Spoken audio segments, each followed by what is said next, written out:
শিশুদের খুশি করতে তাদের হাতে তুলে দেয়া হচ্ছে বাজার থেকে কেনা হরেক রকমের প্লাস্টিকের খেলনা।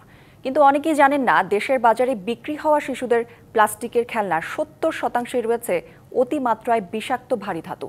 এসব প্লাস্টিকের খেলনার মাধ্যমে শিশুর শরীরে ঢুকছে সীসা, পারদ, ক্যাডমিয়ামের মতো ক্ষতিকর রাসায়নিক। বেসরকারি একটি সংস্থার গবেষণায় উঠে এসেছে এমন তথ্য। তাহসিনা জেসির ধারাবাহিক প্রতিবেদনের আজ দেখুন শেষ পর্ব।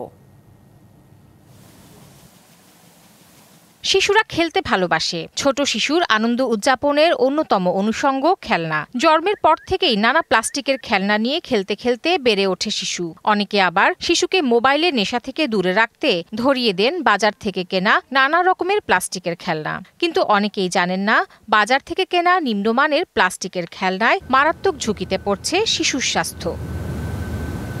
দেশীয় প্রতিষ্ঠান environment and social development organization এসডোর টক্সিক প্লেটাইম নামক এক গবেষণায় বাজারে বিক্রি হওয়া বিভিন্ন খেলনায় মিলেছে সীসা, পারদ, ক্যাডমিয়াম ও ক্রোমিয়ামের মতো স্বাস্থ্য ঝুঁকিপূর্ণ উপাদান, যার মাত্রা আন্তর্জাতিক নিরাপদ সীমার চেয়ে 10 থেকে 70 গুণ বেশি। প্লাস্টিকের খেলনায় আমরা বললাম যে লেড, যেটা সীসা পাওয়া গেছে সবচেয়ে বেশি, তারপরে মার্কারি আছে, ক্যাডমিয়াম আছে, ক্রোমিয়াম আছে, আর্সেনিক আছে।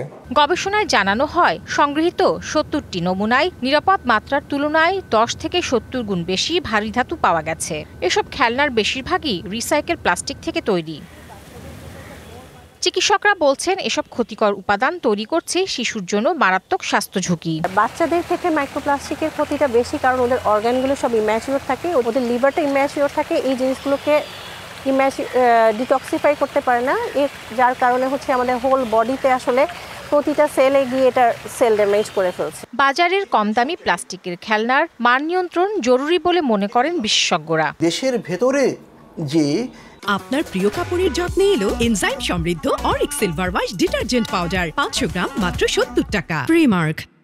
খেলনাগুলো তৈরি হয় প্লাস্টিক দিয়ে বা পলিথিন দিয়ে, সেগুলোকেও যদি মানসম্মত না হয় বাজারজাত করার অনুমতি না দেয়া। শিশুকে প্লাস্টিকের খেলনার পরিবর্তে কাপড়ের খেলনা দেয়া প্রয়োজন। এই বিষয়ে অভিভাবকদের সচেতনতার উপর জোর দেন বিশেষজ্ঞরা।